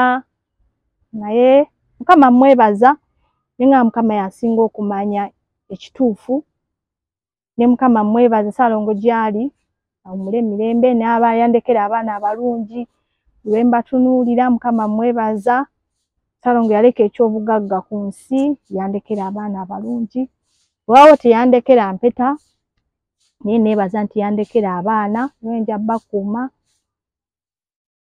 nga Mukama mwebaza atuwa obusobozi n'obugabirizi ate Mukama akuwa omukisa mu baana bo abaana bo bakule bakutegeere bakusangula amaziga nze kyenkusabira mukyala munnange otyo twadde olunaku olwali tujja kusukawo sigadde ndi Rosi Kalibbala Bwanika ja kukwagalako ku ssimu ya RDC oyo twogeremukko naye tuwulire ate n'emmere ewoze kabaddeyo bagibugumye ate munna Forest Resort ono kyoyagala kye bakola ako ne RDC Hakim.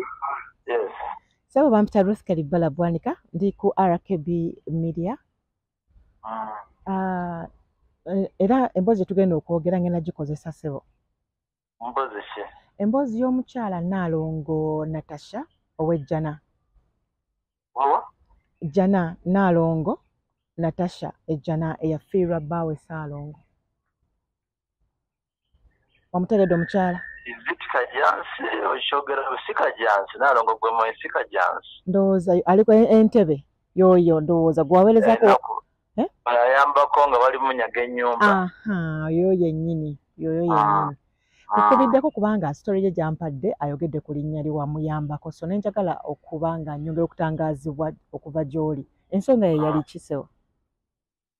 No, omanyi bulungi etteeka nti omuntu waafiirwa omwami we amaka ge balimu etteeka tugayita matrimonial home. Kati omwami we yafa ennyumba ebalabeeramu n'abaana be omwana awe Ssaalongo yali yazaalako omwana omulala ebweru omukulu asinka oba akolako airport something of the sort. So oli yegasse ne family nga baagala kujja kubona mu nnyumba bagitwale.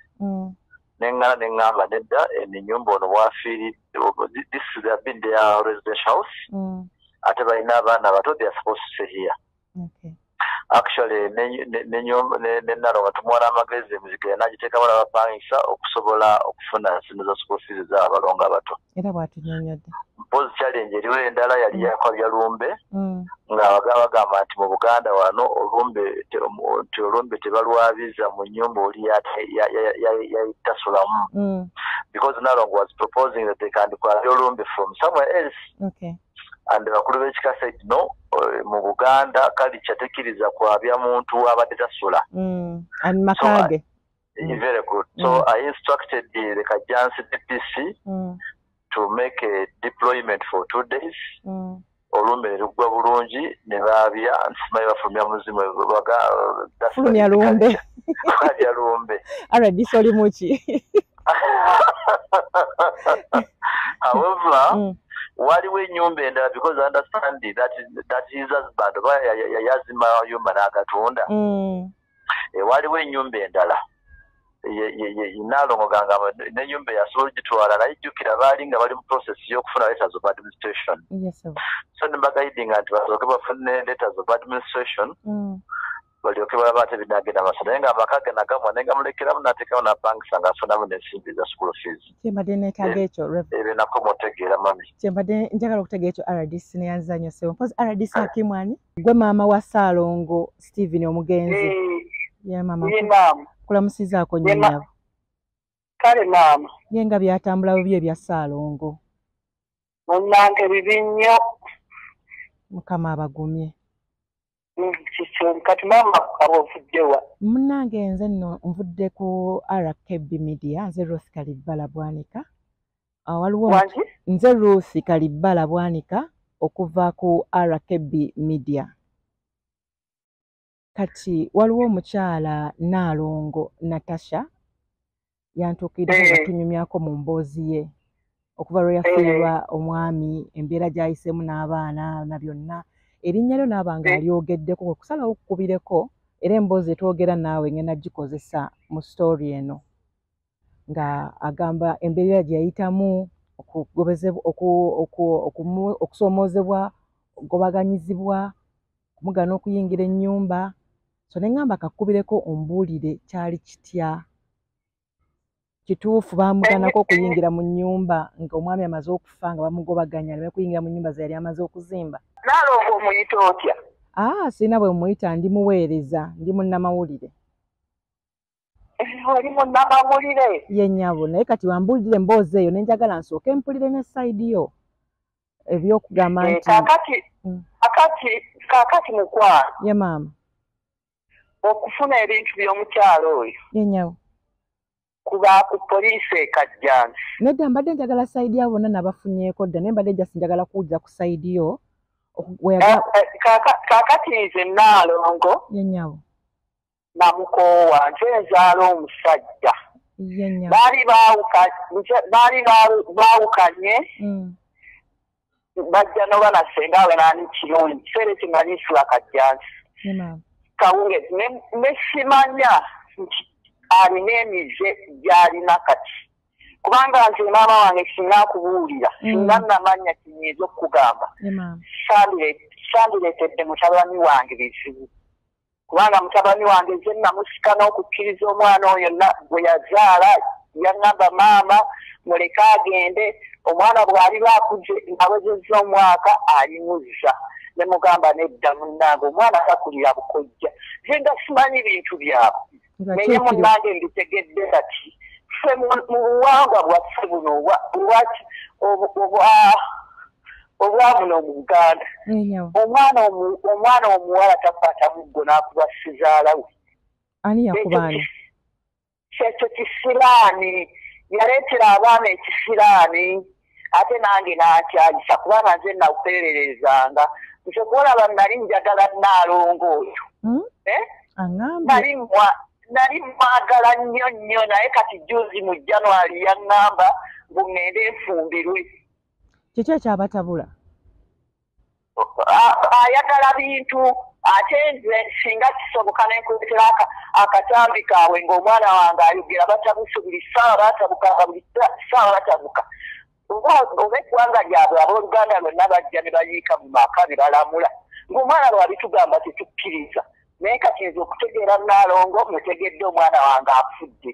Juzi wano mu January ekigambo ekyasembayo nga taŋŋambangako nti maama nga kitalo eky'omwami wange okufa nandekera abaana bato takikolangako naye bwe yajja wano kubanga bwe baamala okunyaga ennyumba eri omulambo guli mu ddiiro bo basomba bintu babiyingiza mu nnyumba ennyumba gye baayingira yali yakutunda omulenzi asobole okusasula school fees asasule ennyumba eno gyenkuuma ennyumba yandibadde ebagigamba y'abaana naye olw'okuba omukyalo oyo yeeyisa bubi bonna ne bagamba nti genda teri muntu yenna ayinza kukuuma nnyumba eyo wakubidde abasirikale abapoliisi n'akuba ne ssezaala we n'ab'eŋŋanda za ssezaala we nga bali nno wali ku nnyumba gyekugambye gye baali baddira okutunda nze saaberangayo nga banyumiza akati bagamba okuddako gwe anaze nabagamba nga Naalongo tayinza kutuuka ku ekyo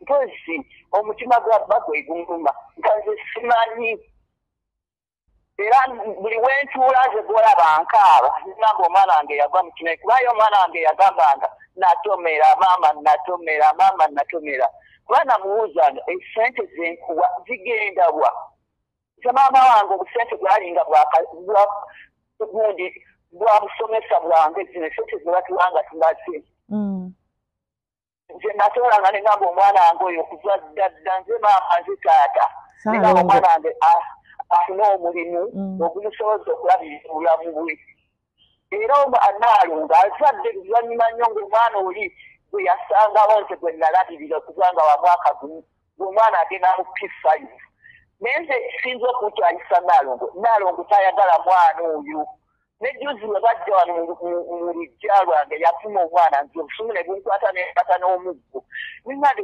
omuwakula mutima ki ataawa omwana wo nga mujjawo yamugamba anyeko mwezi bamubuuza Nalongo ekyapa kiri luddawa kubanga tayagala kwogera bibi bye babawa buli lwa abakuni byagenda ayenjerera abalimbamu ebintu biri eno wolaba oyo emmotoka ye yagitunda ebiwandiiko byonna bikyusisa okutuuka be nabaga nti muve ku mukazi mujja gwira bwerere eddalu oli owammwe gye nabaga nti omwana wange yafa sirina kyengenda kussaawo sirina bintu byonna ne banga nti kwegayidde genda obeere mu nnyumba eri ebeerewo omuntu waawale ng'omulambo guli mu ddiiro ne muyimuka ne mubanga abali ku mbaga nga musomba ebintu biyingiza mu nnyumba ennyumba yali ku matuki nga n'abasirikale nayogedde nabo eggulo bagamba bannange mutugumiikirizeeko tubadde tukyali mu nnaku naye tujja basasula betwegayirira tuyingizeemu omulambo abo ne bajja ebintu bye baali basula ne babireeta ne balibiteeka mu nnyumba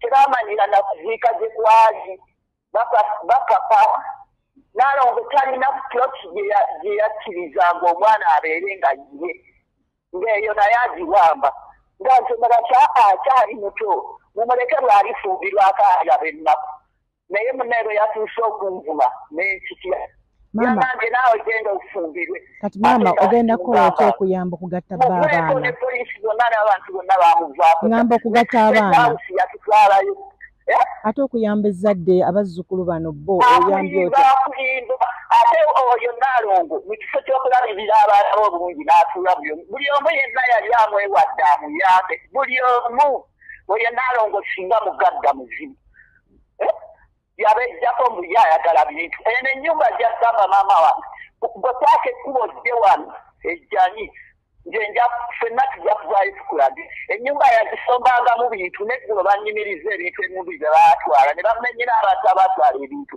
ne baga nti Nalongo yali mutuufu kubanga Nalongo yali mukazi w'oli ate baana be naye ate bwe bamuuliddeeyo n'ebirala ne muvaako nze namukwasa Katonda Nalongo mukazi muzadde ajja kulaba ebintu byonna bye yakola omwana wange nange byakoze kati byandaga era juzi bangamba nabaga nti omukazi mumwesonyiwe kasita kati buli omwamu gobi maama wange teriwe yali agenze ne batagoba oyakumalira biseera kati eri awo maama kati ba abazzukulu nabo batadde kijja kumamba we bakutaatawe takumalira biseera ate abazzukulu maama wange ez'omuntu eyayagala ng'omukyalo oyo nayagala Nalongo n'obulamu bwange bwonna naye ate gye nakuma omwagala nkomye okubusanga obulamu bwange kati ba abazzukulu nabo bazaze obavuuko wange yasaala gye nyiza kusabira Nalongo girina era takulimba ojuzi omwana yaŋŋamba nti gwe naakyakijjangayo omukazi ojja genda ebutabiko ojja gwe eddalu muveeko kakati poliisi bwe yava wano yadda akajjansi poliisi omusajja n'ayimira namugamba nti toddamba wano genda genda mu balala batalina byakukola baakuwa kati n'atuteetera eri ewa pulezidenti bw'abaleeta kumakya tereeza abantu abakasiirwa omuntu waabwe n'alyoka abalimba era ebyo byakulimba bwe twagala okunyaga ebintu by'abaana eno teri bintu ennyumba eriemu eno kakati maama ze kyambadde mbuuza ebintu bye bagamba byabawa biri ludda wamusooke mututwale ngenda mubuuza kyokka tekisigadde okubategese maama mbadde mbuuza tetubimanyi naye ffe twasirika olw'obusungu bwaffe butukyalira kituufu singa ali bw'amagezi nzate omulaamu otyo olowooza nti mukazi w'amagezi kati abazzukulu bo mukazi muleke omwana akyali muto era nolwaleero maŋŋambe ne mugaa nti oli omwana tanaakulaba ku nnaku akyali muto kati ba abazzukulu nabo bateeredde ddala munnange abazzukulu bo abazzukulu abaana ba Ssaalongo bo balowoozaako ki mukwano Nalongo yalina byonna nsaba abaana yabatumba kakati oyinza okujja ku mukazi omwana we olina ngalamba bwazaala omujjako ng'ate nze nandibadde nze mpulidde mpeeredde abaana b'abannyinazi bagagga bazibu wadde nze bagagga bazibu Nalongo ne mugaa nti Nalongo mu kusooka twali twogera bulungi naŋŋamba nja kukuwa Mariya ye mwana asembayo ne mugamba mumpe badde ndiki kenalyangako nange kinalyangako omwana ananyamba ne mulabangako nezijukira omwana wange okusiga njagala okubuulya mamange lulwendi obulungi ne ngamba abaana abo babaana ba mwanange bali luddawa nenziramu ne ngamba naye omukazi oyo ddala abaana batu balidda sobola batamulondolako ne ku masomero gyamuteeka salasaka atunyumiza nti olumu tebasoma tekanga balinga abaana b'abanaku olaba oyo yagenda ne ku mutimbagano ng'asaba obuyambi naye maama wange ffe tetulina ngeri yonna gye twali tukyaye baana abo ekika gye bazaala omusajja baayagala dde abaana balongoya balemmera agenda ayenjeera kuba alina kiwuka mu mutwe nga basenga abe batugamba basenga abe batugamba mumuveeko banaamala okubonaabona ali bajjukira naye mumuleke amale okwenjeera buli wamu talina bwatatuuse oba ani amubuulira ebintu ebyekiyaye bwekiti nze mamange kyenkusaba kyoba omugamba nti oli mukazi genda otuule wansi waliyo abakazi be batawa naatandikwa naye ne bakuza abaana baabwe ne bakola naye naalonga alina entandikwa mu buli kintu temukulaba tetwetaaga kintu maama wange ng'olabe ku baana bali tolina kyoyinza kusaba ate nange wano weetudde naalongoyo n'ennyumba yali yagirekadda mu nsiko bateesa buteesa bali bagamba nti babuulire bino ebiseera bya kutunda mataka mujja kusanga ngeyo ennyumba bagitunze kubali nti oli omukazi akusanga wali ataliko tumanyiira lwakubira sezaala we n'akuba abapoliisi talina mpisa bamutwalidde ebintu abavuma buvumi byakufuna maama yazaala mu muyaaye nambiki neyanziza nnyo maama mukifo gwe muganda ekifo ky'okwenjeera akwate abaana abasuule bano mu nnyumba ya kitaabwe toyanziza nnyo mukwano nyonoonye sente zange zonna nenkolako ekitundu nnyumba ya flat b nenkolako ekitundu ekisooka nsaalari olw'okubeera abaana batu abalibeerawo kuba nze mmanyi katonda ono nalonga ayinza okutuvaamu abeewaabwe kati gatujja nabo ne batasobola nakulabirira baana abo ennyumba eyo ennyumba flat ogikuumira baana bwe bali babayenjeera nga balina we beebaka kyekyokka ffe tetulina nze mamange nina ennyumba zibanzimbira nina abaana babanna gye bajja baagala kati eyo gyogikuumira baana era babadde basaagala bagamba murananki ogumya ofiirira omulalu bamuyita mulalu ofiirira omulalu baga nti sifiirira mulalu nfiirira abaana battu neyanziza nnyo maama bamutuwadde abaana abo bakyali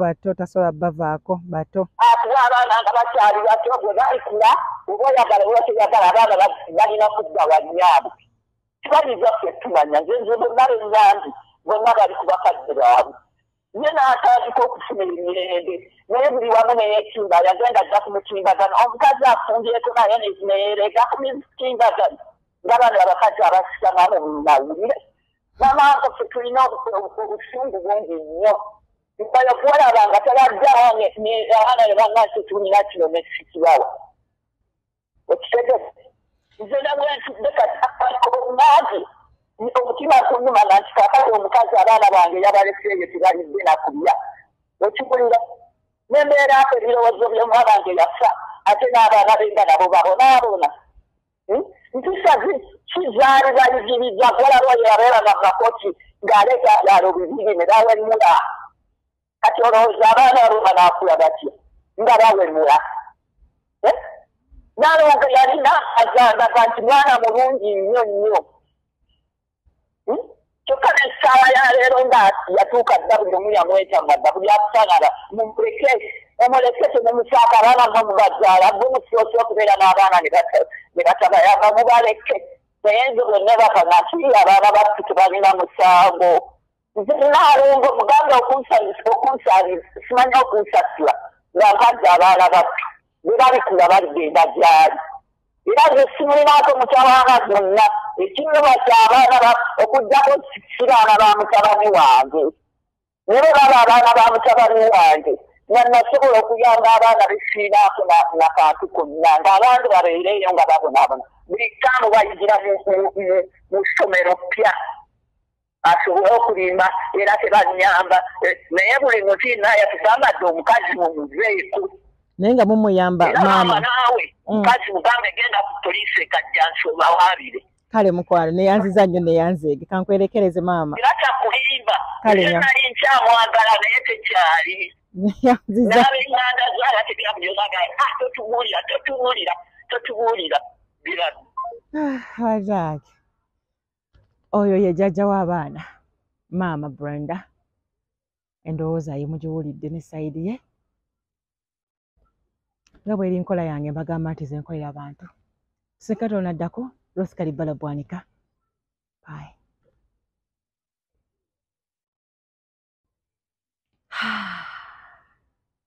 Si byangu kama tusaasire